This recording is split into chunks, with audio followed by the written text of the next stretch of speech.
Rồi hello anh em, nay lên cho anh em xem tham khảo bướm 3,4 kg, lông mới tài tốt ha. Con này đóng mồng dâu ba chia ha. Con này mình có nước nuôi sơ sơ nha anh em nào hợp đem về chăm thêm ha.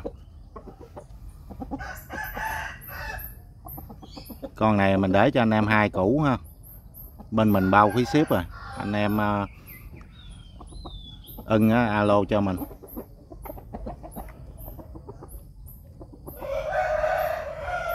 Cán dán chi tiết đầy đủ bên vô la nha anh em.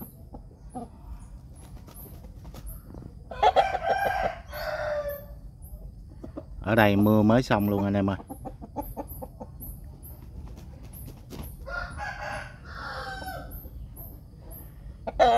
Giờ anh em nào hợp liên hệ số điện thoại trên màn hình.